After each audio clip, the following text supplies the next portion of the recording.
sendiri kan lembaga udah ada bidangnya sendiri, sedangkan mengurusin cyber army menurut saya seperti di luar lingkupnya ya. Mungkin saya setuju juga sih kalau tujuannya ke arah positif ya. Beredar hoax tuh udah banyak banget ya, jadi kalau misalkan memerangi hoax dengan cyber army juga itu menurut saya tindakan yang bagus sih. Ujung-ujungnya kalau membela seorang pejabat yang kita tahu sendiri kinerjanya kurang bagus, ya ujung-ujungnya mereka bergaining duit gitu.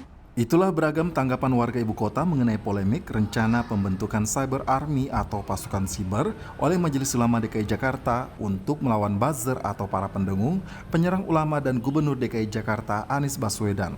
Di tengah pro dan kontra pembentukan tim Cyber Army oleh MUI DKI Jakarta, Wakil Gubernur DKI Jakarta Ahmad Riza Patria meminta semua pihak tidak mengaitkannya dengan politik praktis karena baik agenda Pilpres maupun Pilkada 2024 masih jauh.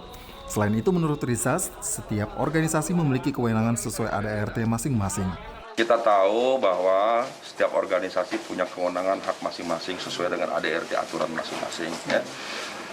Jadi kita hormati semua dan semua kita ingin tidak berpolitik praktis ya. Kita di Jakarta ini kita harapkan mari kita terus berjuang ya. Pilpres masih lama, Pileg masih lama, Pilkada masih lama.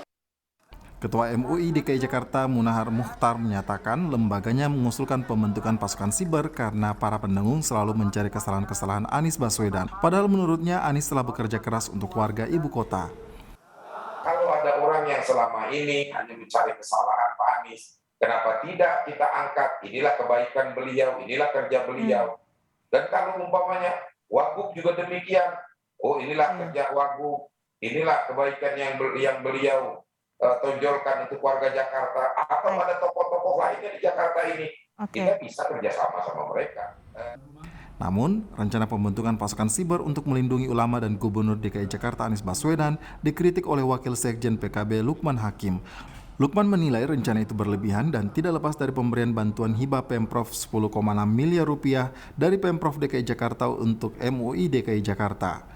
Pembentukan Cyber Army oleh MUI DKI menurut saya merupakan tindakan yang berlebihan, tidak proporsional, dan menjadikan MUI sebagai kuda tunggangan politik Anies Baswedan. Tentu ini merendahkan harkat dan martabat organisasi MUI itu sendiri. Apalagi bila hal ini dikaitkan dengan penerimaan dana hibah 10 miliar lebih dari APBD DKI kepada MUI. Menyusul polemik yang terjadi, Ketua Pengurus Wilayah Nahdlatul Ulama DKI Jakarta Samsul Marif meminta Dewan Pertimbangan MUI memanggil Ketua MUI DKI Jakarta untuk memberikan klarifikasi. Menurut Samsul, membuat tim siber untuk membela salah satu tokoh bukanlah tugas MUI. Kami menyarankan agar Dewan Pertimbangan MUI memanggil pimpinan MUI DKI untuk meminta klarifikasi karena pembentukan Cyber Army untuk MUI DKI Jakarta adalah sudah keluar dari tugas pokok Majelis Ulama Indonesia. Dosen Ilmu Komunikasi UI Ade Armando berpandangan rencana pembentukan pasukan siber oleh MUI DKI Jakarta berlebihan.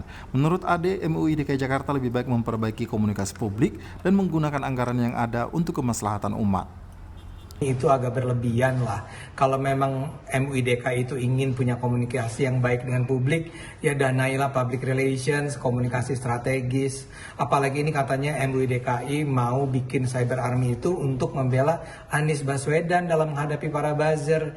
Ini urusannya apa Anies sama MUI DKI? Mendingan dana umat itu dipakai buat kemaslahatan umat, bukan untuk ngebela-belain Anies Baswedan.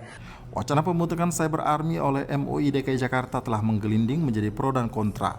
Di luar isunya yang kontroversial, akan lebih baik lagi bagi Pemprov dan MUI DKI Jakarta untuk lebih fokus pada upaya penanganan pandemi dan pemberdayaan ekonomi umat. Tim Liputan, Kompas TV.